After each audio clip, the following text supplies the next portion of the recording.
Have you ever prayed and felt like God was silent? Like life was just unfair and nobody out there cared? What if the very pain you're going through right now is actually part of God's plan to lift you higher than you ever imagined? Let me introduce you to Joseph, a young man with big dreams. We're talking about dreams that were so bright, so vivid, that even his family couldn't ignore them. But dreams can be dangerous, especially when the people around you don't understand them. Joseph was the favorite son of his father Jacob. He even wore a special gift, a coat of many colors, which was a clear symbol of his father's deep love for him. But this favoritism didn't sit well with his brothers. It made them angry, and that anger started to grow. Now, Joseph didn't just have special treatment. He had dreams that came directly from God. In one dream, he saw his brother's sheaves of wheat bowing down to his sheaf. In another, he saw the sun, the moon, and 11 stars all bowing down to him. And he told his brothers about these dreams. Can you just imagine the tension in that moment? Instead of getting encouragement or support, he received mockery, jealousy, and eventually pure hatred. His brothers saw him coming from a distance and made a choice that would change Joseph's life forever. They started plotting against him. "Let's get rid of him," one brother said. "No, let's just throw him in this empty pit," another suggested. And just like that, Joseph, the dreamer, the beloved son, was sold to a group of traders heading to Egypt. The price? 20 pieces of silver. His vibrant coat was stained with animal blood and taken back to their father as proof that he was gone. Imagine the shock, the terror, the confusion. One moment you're dreaming of greatness, feeling loved and secure. The next, you are a stranger in a foreign land, stripped of your freedom and sold into slavery. Joseph arrived in Egypt and was bought by a man named Potiphar, a high-ranking officer in Pharaoh's court. But even in this dark situation, Joseph didn't despair. He worked hard with integrity and excellence. It wasn't long before he gained Potiphar's complete trust. He was put in charge of Potiphar's entire household. Everything seemed to be looking up. It looked like his life was finally turning around. But life, as we know, is often unpredictable. A new trial was just around the corner. Potiphar's wife made advances toward Joseph, and when he righteously refused her, she felt scorned. She lied, accusing him of the very thing he refused to do. And based on her false testimony, Joseph was thrown into prison. Innocent, faithful, yet imprisoned. How many of us have felt this way before? You're doing everything right. You're trying to live with integrity, and yet life just seems incredibly unfair. You face setbacks that you didn't cause and don't deserve. That's exactly where Joseph was. But even in the darkness of that prison, God was still with Joseph. Now notice this. God didn't magically remove the challenges. He didn't instantly open the prison doors. But what he did do was give Joseph favor, wisdom, and leadership, even within those prison walls. The prison warden saw something special in Joseph and put him in charge of all the other prisoners. Years passed. Think about that, not days, not weeks, but years. Joseph could have easily grown bitter and resentful. He could have spent every day shaking his fist at the sky, asking, "God, where are you?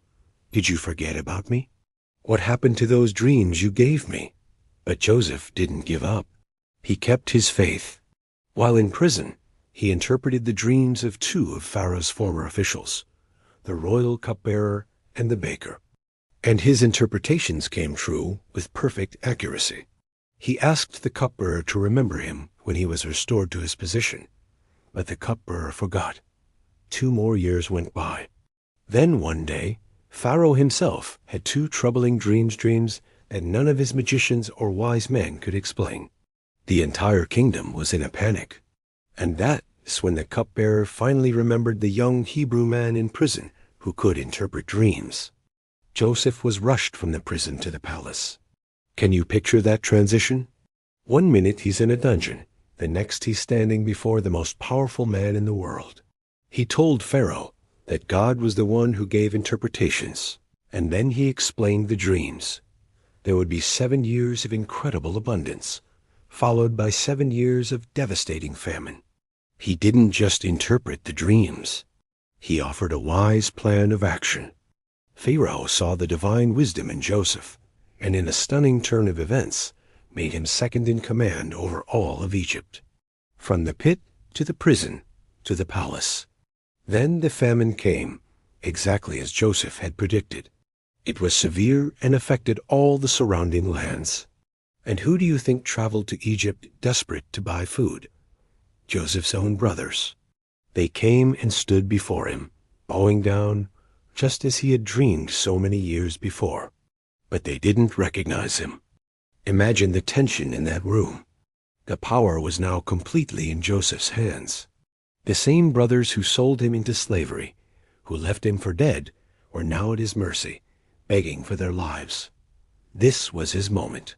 He had a choice, revenge or grace. He could have exposed them, punished them, and made them pay for every ounce of pain they caused him. But Joseph chose a different path. After testing them to see if their hearts had changed, he finally revealed himself.